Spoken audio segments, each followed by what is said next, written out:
Welcome to the Geek Out Room podcast. Don't forget to watch our episodes over on the Sauces Entertainment YouTube channel. You can also listen to our episodes on Spotify and Apple Podcasts. Just type in Geek Out Room Podcast in the search engine and you should find us. The Boondocks turns 20 years old today. Let's celebrate greatness. Man, where do I even start about the Boondocks? I mean, it's just one of the most legendary shows of all time, to be honest with you. I love the characters. You have Riley, Huey, Granddad, Uncle Ruckus, Tom, just to name a few. And, I mean, you have so many iconic episodes. One of my favorite, I mean, season 1 and 2, to be honest, I mean, all the seasons to me were pretty solid, but season 1 and 2 were different levels, like different levels from the rest of the series. And it just solidified itself as a cornerstone in black/pop culture, in my opinion. And one of my favorite episodes was when Stinkmeaner possessed Tom, and that episode had everything. It had humor, it had great fight choreography for an animated show at that time in America. It had it just had everything you could possibly want. It had all the main characters in it, and having their hilarity. You had Uncle Ruckus doing exorcisms, using like a noose, using a job application form, using reading, all these different like tools. Just the ignorance of Uncle Ruckus was at 10. The fighting was so cool against Stinkmeaner, possessed Tom versus Huey, Riley, and Granddad. I think Granddad was also doing online dates or something as well at the time in that episode as well. So you have that. The Hurricane Katrina episode, I think, is a really, really, really underrated episode. I thought that was good commentary on not per se like what happened to their survivors of Katrina, but also just like more so the process after Katrina. I think after the storm and how people were displaced and had to move away from New Orleans and what happened to them, and a lot of that stuff gets to me is swept under the rug. So it's cool to kind of have a commentary on that while still keeping the absurdity and the humor of Boondocks, right? And that's what made the show also very special, is that the show balanced real world events or real world instances, brought it into the show, made it hilarious, yet truthful, yet poignant, and like also just gave so much spotlight onto, again, not current events, but like certain events and certain people. Like, I really liked how they took, like the clip of the teacher who used the N-word and made a whole episode about that. That was really cool. Or some of this fight scenes, like, when Riley and Huey versus I forgot, like the senior citizens from like Stinkmeaner's like retirement home or whatever.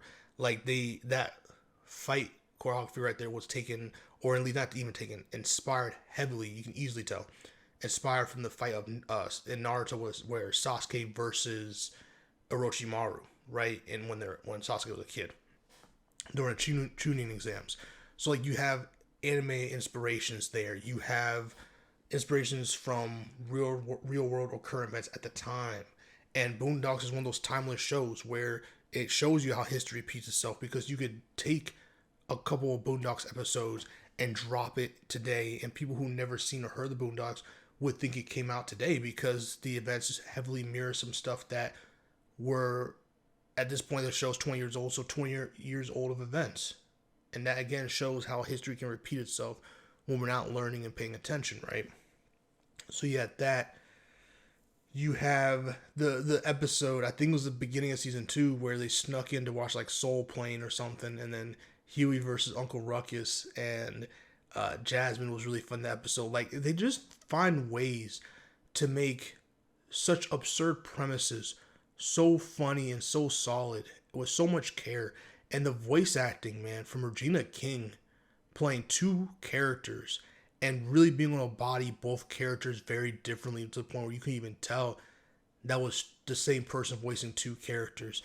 That's talent. That's skillful. I don't know if she ever won an Emmy for that, but that's one of those ones where a similar, not even a similar show, but a show that gave me a similar feeling. The only other show that gave me a similar feeling to Boondocks was Donald Glover, aka Childish Gambino's TV show Atlanta.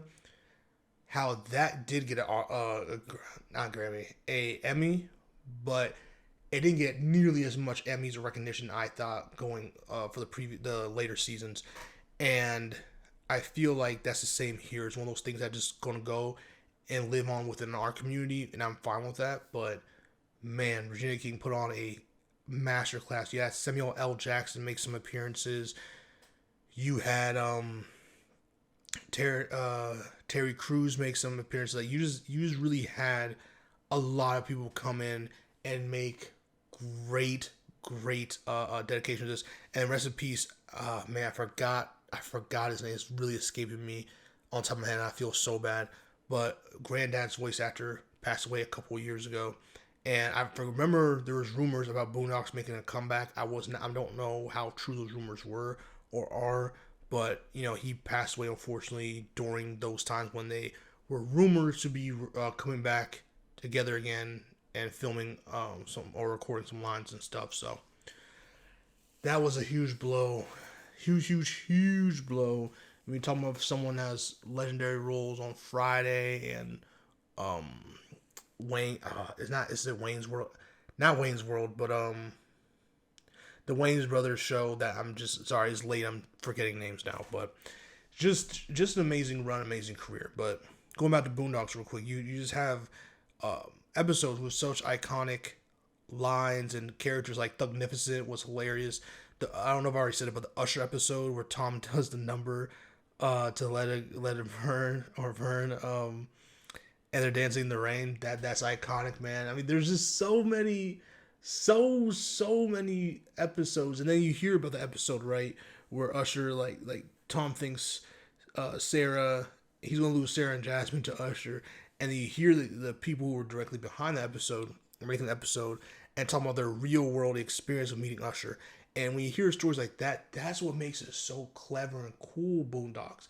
Because again, they take real world situations and happenstance and put it into their show, write it into their show, and create even like a really hilarious and absurd premise while still keeping it true enough to the actual source material.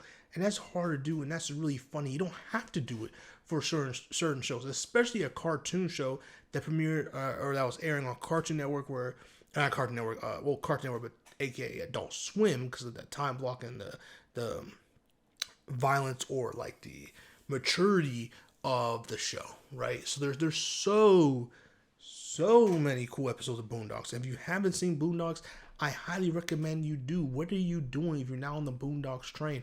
And that intro, man, the intro is iconic. I know people to this day that have the Boondocks intro as their ringtone. I mean, it's 2025, and people are still using ringtones, like custom ringtones. And when they do, a lot of them are the Boondocks intro. So that lets you know how important, how crazy, how much gravity this show had with all their stuff, man. And oh man, the episode of Riley, I think it was season 3 or 4, where Riley is like the fundraiser. He's like, it's like kind of a OD to Scarface, stuff like that, or The Godfather, like stuff like that. Like, so you just have so many stuff. Or like the episode where they made fun of was it the chicken episode where they ran out of fried chicken? I forgot what episode it was, but it was like they had like they made fun of 24, the TV show 24, and Jack Bauer's character. So like there's so much cool stuff with Boondocks. So happy birthday to Boondocks, or anniversary, whatever you want to call it. 20 years of greatness. We will never get another season, but oh man, it's so great to go rewatch those episodes any chance we get. Don't forget to like, comment, subscribe, and share. See you on the next one. Keep geeking out.